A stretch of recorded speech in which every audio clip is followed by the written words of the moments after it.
नमस्कार दोस्तों, आज की इस वीडियो में मैं आप लोगों के साथ डिस्कस करने जा रहा हूँ इंटरनेशनल करेंसी के बारे में। अर्थात इंटरनेशनल करेंसी क्या होता है, ये कैसे काम करता है और अभी हमारे जो प्रेजेंट टाइम में जो गवर्नमेंट है, वो रुपीज़ को इंटरनेशनल बनाने के लिए अर्थात इंटरनेशनल करेंसी बनाने के लिए क्यों इतना ज़्यादा जोर दे रही है? क्या-क्या इसकी इम्पोर्टेंस है? क्या इसकी आवश्यकता पड़ी हमें, ताकि हमें रुपीज़ को इंटरनेशनल करेंसी बनाने में को ज़रूरी लगा? अर्थात रुपीज़ को इंटरनेशनल करेंसी बनाने के लिए हमें बल देनी In a major move, the Reserve Bank of India has issued a circular for international trade settlement in rupee. The Indian rupee trade could be an alternative. India and Russia can trade without the US dollar. The system could help India promote its export and facilitate trade with countries under sanction. So the RBI is deploying Economics 101, increasing the demand for rupee. Under this new system, foreign traders will require more rupees. And more demand equals more value. सकते हैं। International currency को जानने से पहले हमें सबसे पहले जानना होगा कि करेंसी क्या होता है, अर्थात व्हाट इज करेंसी।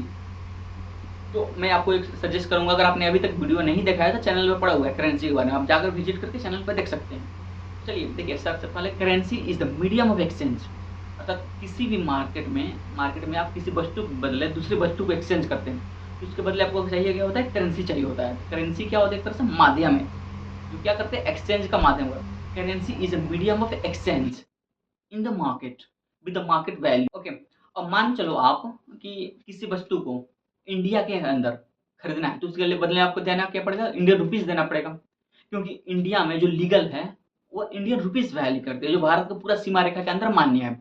और भारत के अंदर आपको कोई भी ट्रेड करनी है तो उसके लिए आपको क्या देना पड़ेगा, इंडियन रुपीज देना पड़ेगा। और साथ ही सेम कंडीशन है, अगर आप किसी और देश में ऐसा करते हैं, तो अगर उस देश, मान चलो आप किसी और देश जैसे चाइना में करते हैं, चाइना में कोई बिजनेस करते हैं, तो चाइना के लिए आपको वहाँ के लोकल करेंसी में ट्रेड करना होगा। लेकिन जब तो फिर यहाँ पे इंटरनेशनल करेंसी की बात कहाँ पे हुई? देखिए, इंटरनेशनल करेंसी की बात तब होती है जब मान लो आप कोई एक देश दूसरे देश के साथ व्यापार करता है, तब इंटरनेशनल करेंसी की बात होती है। ऐसे कि मान चलो आप कोई भी आप डोमेस्टिक ट्रेड कर रहे हो, तो उसके लिए इंटरनेशनल करेंसी की कोई ज़रूरत नहीं है। जैसे मान चलो इंडिया में कोई व्यक्ति एक राज्य से दूसरे राज्य में ट्रेड कर रहा है, तो उसके लिए इंटरनेशनल करेंसी कोई नहीं है, कोई मान्य नहीं रखती। लेकिन जब इसकी बात तब आती है जब एक देश दूसरे देश से व्यापार करता है, तो इसके लिए इंटरनेशनल करेंसी। अब जैसे मैं आपको समझाता हूँ कि मान चलो कोई एक भारत की व्यापारी है, वो चाइना से माल खरीदने वाला है, कोई भी मटेरियल खरीदने वाला है, तो इंडिया का जो करेंसी है वो इंडियन रुपीज़ है और चाइना की करेंसी है वो चाइनीज़ युआन है। तो अब यहाँ पे देखो, मान चलो कोई भी वस्तु खरीदा 1 करोड़ की, तो जब चाइना वाला वस्तु बेचेगा तो उसको पैसा चाहिए, तो इंडियन रुपीज़ वहाँ पे पैसा देगा कैसे? क्योंकि वहाँ पे तो चलती है युआन और इंडिया में चलती है रुपीज़। तो युआन वाला इंडियन रुपीज़ पे बिलीव नहीं करेगा, तो यहाँ पे तो फिर ट्रेड पॉसिबल नहीं होती है ना।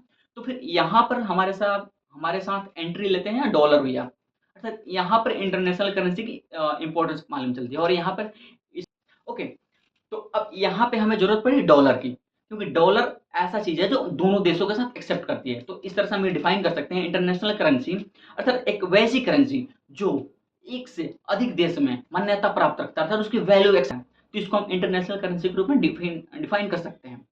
अब देखिए, यहाँ पर जो हमने अभी ट्रेड लिया था, जो व्यापार कर रहा है, जो भारत के व्यापारी हैं, वो चाइना से माल खरीद रहे हैं, तो यहाँ पर वो क्या करेंगे, जब इंडियन रुपीज़ को अपने यहाँ से तो देंगे क्या, इंडियन रुपीज़, क्योंकि इंडिया में क्या चलती है, रुपीज़। तो ये देंगे अपने इंडियन रुपीज़ को कन्वर्ट करके डॉलर में, और वो डॉलर क्या करेगा, फिर डॉलर कन्वर्ट करेगा उसके मार्केट बेस पे चाइनीज़ युआन को, और फिर वहाँ पे चाइनीज़ व्यापारी को, चाइनीज़ मर्चेंट जो है उनको वो पेमेंट करेगा, डॉलर फिर वहाँ से कन्वर्ट करके चाइनीज़ युआन में पेमेंट करेगा। तो ये बेसिकली प्रोसेस है इंटरनेशनल ट्रेड की। देखिए, इसमें सबसे अहम योगदान निभाता है अभी के डेट में एक स्विफ्ट नेटवर्क, आपने नाम सुना होगा।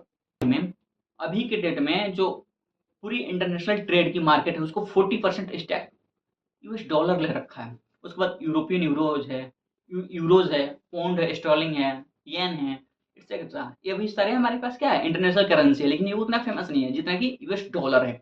डॉलर आज के टाइम पर सबसे ज़्यादा यूज हो रहा है इंटरनेशनल करेंसी के रूप में।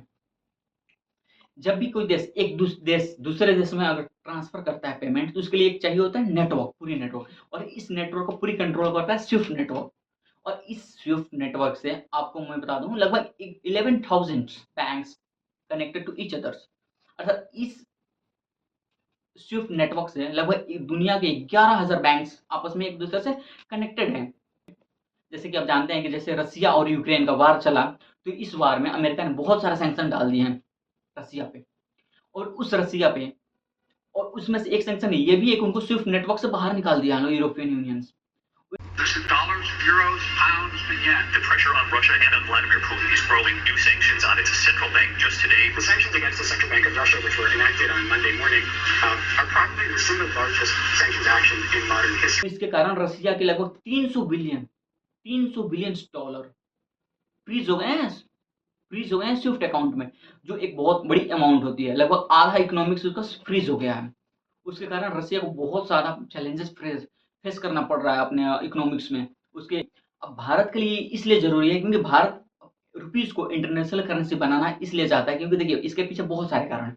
सबसे पहला तो ये अपने भारत अपनी इकोनॉमिक्स को बहुत ही स्ट्रॉन्ग बनाना चाहता है, और उसके साथ साथ अपने इंटरनेशनल रिलेशन को, अर्थात अन्य देशों के साथ इसकी रिलेशन बहुत ही अच्छी मजबूत दृष्टि से देख रहा है। Has to grow out of the mindset that Europe's problems are the world's problems, but the world's problems are not Europe's problems. Tell me, buying Russian gas is not funding the war? I mean, why is it's only Indian money and oil coming to India which funds, but it's not gas coming to Europe which funds? If countries in Europe and the West and the United States are so concerned, why don't they allow Iranian oil to come into the market? Why don't they allow Venezuelan oil to come into the market? आने वाले समय में ये अपने अन्य देशों से बहुत ही अच्छे तालमेल के साथ अपने ट्रेड बढ़ाना चाहता है। और दूसरी कंडीशन इसकी ये है कि अपनी फॉरेन रिजर्व बचाना चाहता है। फॉरेन रिजर्व इट मीन्स कि आपको मान लो फ्यूचर में इसके हम इस्तेमाल कर सकें।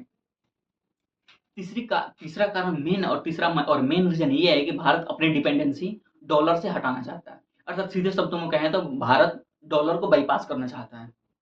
इसलिए मैं इसलिए बोला हूँ कि देखो, जब याद है आप लोगों को बात हुई, याद होगी जब भारत ने 1998 में हमारे जो प्रधानमंत्री थे अटल बिहारी वाजपेयी जी ने, जिन्होंने न्यूक्लियर बम के परीक्षण किए थे 1998 में पोखरण में, तो उस टाइम पर अमेरिका ने बहुत सारे हमें को थ्रेट दिए थे, धमकी दिए थे कि हम यहाँ से बैन कर देंगे, यहाँ से बैन कर देंगे। और आप आने वाले अपने फ्यूचर्स में जितनी भी सैंक्शंस है या फिर जितनी भी प्रॉब्लम्स है उसको पहले ही भांप गया है, और अपना पहले ही रास्ता शॉर्टकट अपनाना, मतलब अपना पहले ही रास्ता डेवलप करना चाहता है। अपना इस मुसीबत के समय में भारत अपना अपॉर्चुनिटी निकाल रहा है, और इस समय में ये सबसे बढ़िया मौका है जो भारत इसे अभी प्रमोट कर रहा है अपने रुपीज़ को इंटरनेशनल करेंसी में। ये सबसे बहुत आपको मालूम होगा इंडियन रुपीज़ और रूबल्स के बीच में ट्रेड एग्रीमेंट शुरू भी हो चुका है वाया नोस्त्रो एंड वोस्त्रो अकाउंट के थ्रू पेमेंट और ट्रांजेक्शन ट्रेड कर रहे हैं। ये भारत योजना को सफल बनाने में ये कदम और आगे की तरफ जाएगा, क्योंकि मान चलो कब तक हम किसी और पर डिपेंडेंट रहेंगे, कब तक डॉलर पर डिपेंडेंट रहेंगे, खुद का हम क्यों नहीं बना सकते हैं।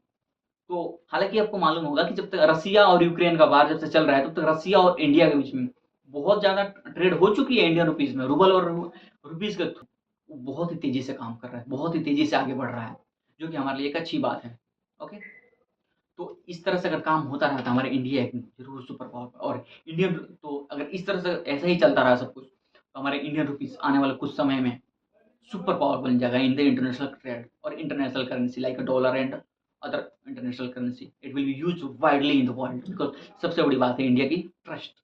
इंडिया सबसे बड़ी अपनी ट्रस्ट डेवलप करने में सब बहुत ज़्यादा कार्य करता है, और भारत सबसे ज़्यादा विश्वासी लोगों के पास भारत की करेंसी है। ओके, आई होप ये वीडियो आपको पसंद आई होगी। और आप क्या सोचते हैं इंटरनेशनल रुपीज़ के बारे में, अर्थात रुपीज़ इंटरनेशनल बन जाएगी तो हमें कितना फ़ायदा होगा, इसके बारे में आप कमेंट में करके जरूर बताइएगा।